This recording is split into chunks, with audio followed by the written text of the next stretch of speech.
দুজন একসাথে সুখে সংসার করতাম।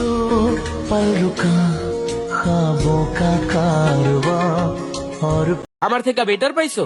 আহারে ললো না, চকচক করলেই শোনা হয় না, এটা মনে হয় তুমি জানো না। আরে এই ছেলে মেয়েরা তোরা ঘুমে থেকে ওঠ, উইটা দরজার উপরে তাকে শুভ শুভ শুভ দিন, আজ তোমার জন্মদিন। মুখে তোমার দীপ্ত হাসি, ফুল ফুটেছে রাশি রাশি। হাজার ফুলের মাঝে গোলাপ যেমন হাসে, তেমনি করে চাচ্ছ তোমার জীবন যেন সুখের সাগরে ভাসে।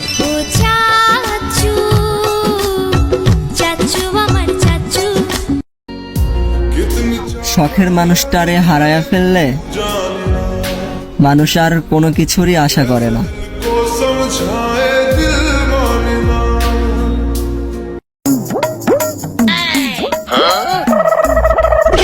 কি হয়েছে ভাইয়া?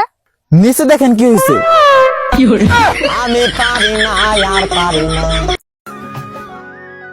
তুমি ছেড়ে যাওয়ার জন্য সবচাইতে বড় একটা সুযোগ খুঁজতেছিলে, আর সেই সুযোগের সবটা জুড়েই ছিল আমার দোষ।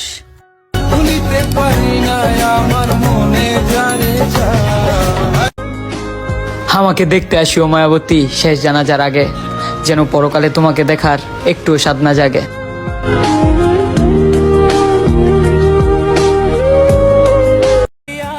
মায়া অনেক খারাপ জিনিস, না দেয় ভুলে থাকতে, না দেয় দূরে থাকতে। কিছু মানুষ আমাদের দেখতে চায় না, কিন্তু নজর আমার উপরেই রাখে। চুপ থাকলেও জ্বলে, মুখ খুললেও জ্বলে। তাহলে এখন বলেন কবরে হান দেয়া যায়?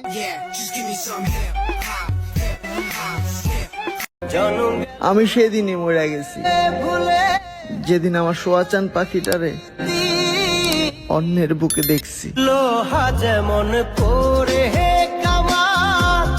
আমি তেমন। আমার ইনবক্সে কোনো ছেলে এসে বিরক্ত করবেন না, কারণ আমার বিয়ে হয়ে গেছে আর আমার জামাই থাকে বিদেশে।